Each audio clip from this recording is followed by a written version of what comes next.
오늘 본문은 모세의 그릇된 인도함 때문에 이스라엘 백성들이 광야에서 사흘 동안 죽도록 고생한 이야기를 담고 있습니다. 홍해바다를 막 건너왔습니다. 이스라엘 백성들과 모세는 평생 잊을 수 없는 놀라운 기적을 경험했습니다. 그 감격 때문에 모세는 찬양을 지었고 이스라엘 백성들은 함께 노래를 부르며 감사했습니다. 하지만은 그것이 그들의 마음을 흥분시켰는지 지도자인 모세까지 중대한 실수를 저지르게 됩니다. 그것이 어떤 실수였는지 본문 22절 상반절은 다음과 같이 기록합니다. 모세가 홍해에서 이스라엘을 인도하매. 모세의 실수는 이것입니다. 하나님께서 홍해바다에 생명의 길을 놓아주신 다음에 이스라엘 백성들이 하나님의 인도함을 받고 그 생명길을 걸어갔다면 끝까지 주님의 인도함을 받았어야 하는데 오늘 말씀은 뭐라고 되어 있습니까? 하나님께서 하신 것이 아니라 모세가 이 홍해바다 건넌 다음부터는 이스라엘을 인도했다라고 기록하고 있습니다. 하나님께서 처음부터 끝까지 은혜를 주시는 것이지요. 우리는 오직 그 은혜 안에서 좌로나 우로나 치우치지 않고 바른 길을 걸어갈 수 있습니다.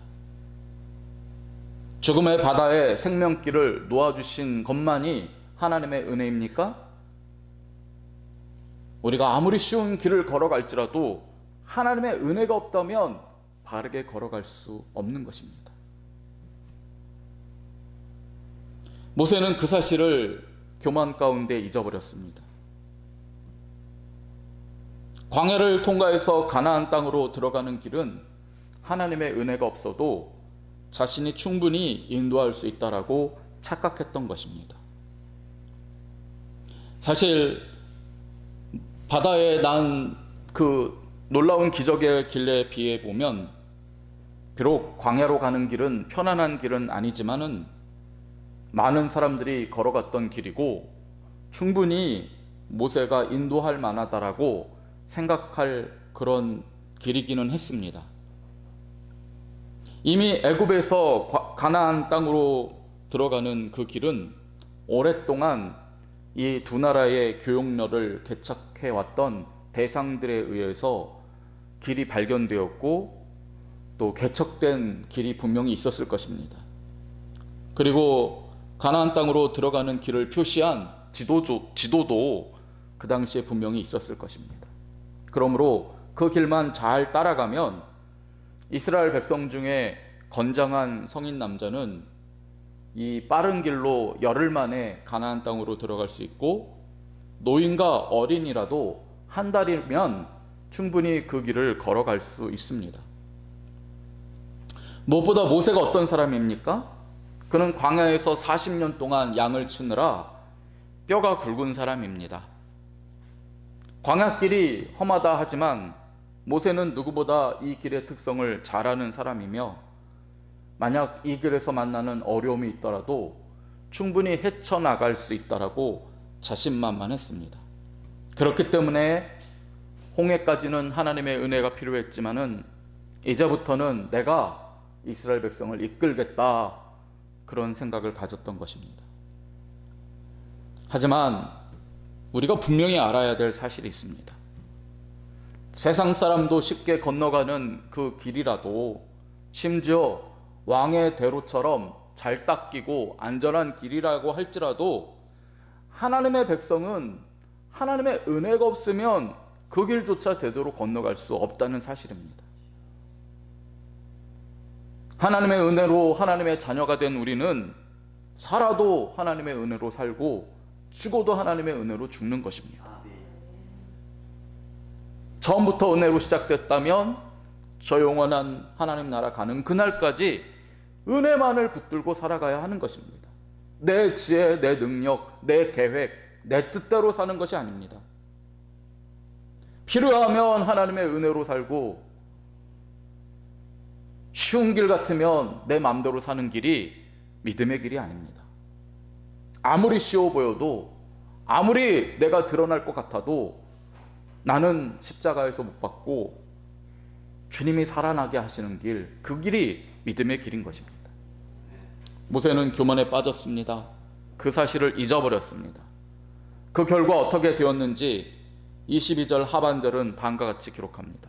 그들이 나와서 수르 광야로 들어가서 거기서 사흘 길을 걸었으나 물을 얻지 못하고, 수르 광야로 들어갔다고 합니다. 우리가 애굽에서 가나안 땅으로 들어가는 지도를 보시게 되면 분명히 수르 광야를 통과하는 길이 가장 가까운 길인 것은 맞습니다. 그래서 모세는 백성들을 수르 광야로 인도한 것입니다. 하지만 이 수르라는 말은 히브리어 언어 슈르에서 나온 말인데요, 돌아다니다 라는 뜻을 가지고 있습니다.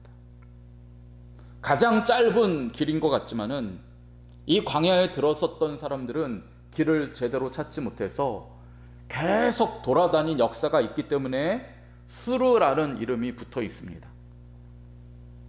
결국 이스라엘 백성들도 이 광야에 들어갔다가 똑같은 일을 당합니다. 사흘 길을 돌아다니기만 했지 그 광야를 건너지 못했습니다. 게다가 이 광야에는 물이 없었습니다. 그야말로 메마른 사막이요, 사람이 건널 수 없는 최악의 광야였던 것입니다. 모세는 이런 사실을 몰랐습니다. 교만 때문에 자기 백성들을, 자기가 인도하는 하나님의 백성들을 죽음에 빠뜨릴 뻔한 것입니다. 본문 23절을 보시면 이 광야에는 물이 있기는 했지만 그 물은 사람이 마실 수 없었다고 합니다. 마라에 이르렀더니 그곳 물이 써서 마시지 못하겠으므로 그 이름을 마라라 하였더라. 물이 있으되 마시면 써서 삼킬 수가 없습니다. 바닷물은 마실수록 목이 타들어가기에 아무리 바닷물이 많으면 뭐합니까? 바다에 표류한 사람은 그 물속에서 표류하다가 목말라 죽는 것입니다. 홍수가 나면 수많은 물들이 사람들 가운데 덮치지만 물이 아무리 많으면 뭐합니까? 홍수에서 난 물은 마실 수 없기 때문에 갈증을 더 느끼게 되는 것입니다. 지금 이스라엘 백성들이 그와 같은 일을 경험합니다. 모세가 잘못 인도하는 바람에 사흘 길을 낭비했고 그 길은 죽음으로 들어가는 길이었기에 타는 목마름 속에서 이제 내일이면 모두 죽을 위기에 놓이게 된 것입니다.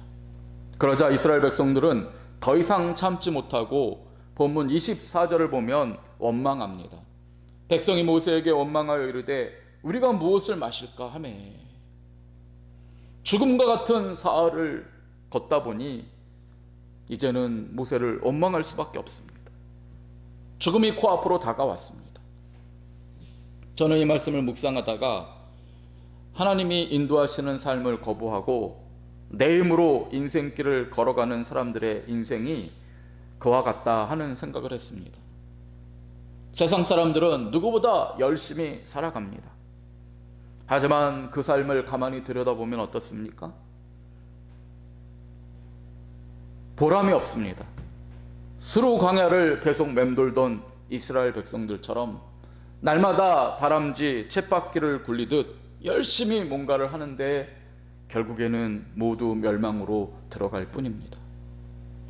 무엇보다 이러한 상황에서 더 큰 고민과 죄책감에 빠질 수 있는 사람은 가정을 이끄는 그 가정의 가장이나 또는 그가 몸담고 있는 공동체의 리더들이라고 할 수 있습니다. 자신이 가정을 이끌다가, 자신이 공동체를 이끌다가 자기는 물론이고 그를 믿고 따르는 사람들까지 아무 의미 없는 삶에 빠뜨리고 죽음으로 이끈 것입니다. 그래서 나 때문에 가족이 고생을 하고 의미 없는 삶을 살고 멸망당합니다. 나 때문에 내가 속한 공동체의 사람들이 나를 따라갔다가 결국 삶에 아무런 의미를 찾지 못합니다.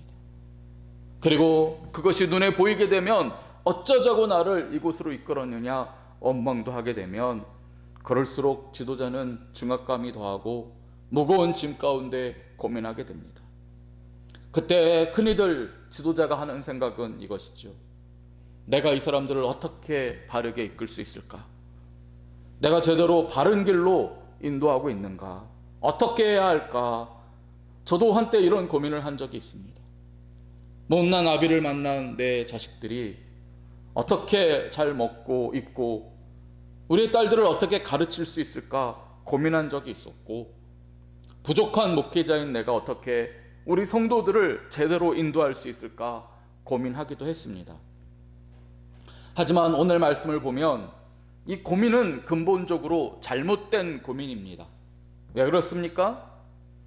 이러한 고민은 여전히 내가 가족을 이끌고 교회를 이끌고 내 주변의 사람들에게 영향을 준다는 그러한 것이 전제되어 있기 때문입니다.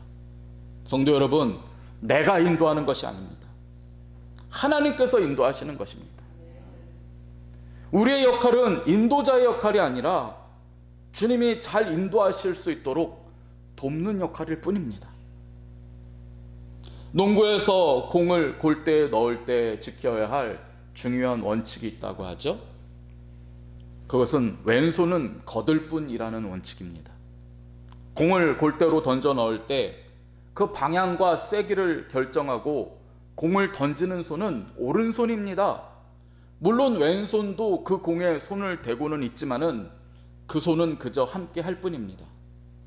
만약 왼손도 오른손처럼 공을 던지는 방향과 세기를 결정해서 함께 뭔가를 이루려고 한다면 어떻게 될까요?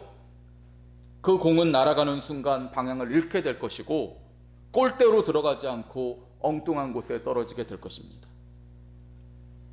모세가 그와 같은 죄를 저지른 것입니다. 이스라엘 백성을 인도하시는 분은 하나님이시며 모세의 역할은 그저 옆에서 하나님 하시는 것을 지켜볼 뿐이고 찬양할 뿐이고 하나님을 돕는 역할이었는데, 자기가 뭐라고 백성들을 인도하려고 했고 그 짐을 지려고 했고 결국 사망의 음침한 길로 이끌게 된 것입니다. 모세가 할 일은 부르짖는 것뿐이었습니다. 성도 여러분, 우리도 그렇습니다. 내 사랑하는 가족들과 우리의 사랑하는 믿음의 형제자매들, 그리고 무엇보다 내 자신의 인생길을 내가 걸어가는 것이 아닙니다. 주님께서 나를 인도해 주시고 걸어갈 힘을 주시고 바른 길로 이끄시는 것입니다. 그러므로 그렇게 해달라고 부르짖는 것, 날마다 하나님 앞에 나와서 영혼의 무릎을 꿇고 그럴 수 있는 힘을 얻는 것, 그것만이 저와 여러분이 할 일인 것입니다. 만약 나로 인해서 나를 따르는 사람들이 잘못된 길에 들어섰다면 그때 우리가 할 것은 내가 또 다른 무엇으로 길을 바로잡는 것이 아닙니다. 그때 내가 할 것은 나의 잘못을 회개하고 주님께서 바로잡아 주시기를 간구하는 것입니다. 모세는 그렇게 했습니다. 본문 25절 상반절을 보시면 모세가 여호와께 부르짖었다라고 합니다. 비록 사흘 길을 잘못 인도했지만 모세는 자신이 할 일이 기도라는 사실을 깨닫고 주님께 모든 것을 맡긴 것입니다. 이렇게 모세가 부르짖자 하나님께서는 멀리 있는 한 나무를 가리키셨습니다. 주님은 그 나무를 잘라서 마라에 던지라고 하셨습니다. 결국 주님의 말씀대로 순종하자 쓴물이 나던 마라는 생명수가 흐르는 시냇가가 되었습니다. 이스라엘 백성들은 이 물을 마시고 지난 사흘간의 목마름을 해결할 수 있었고 힘을 얻어서 주님이 인도하시는 길을 걸어갈 수 있게 된 것입니다.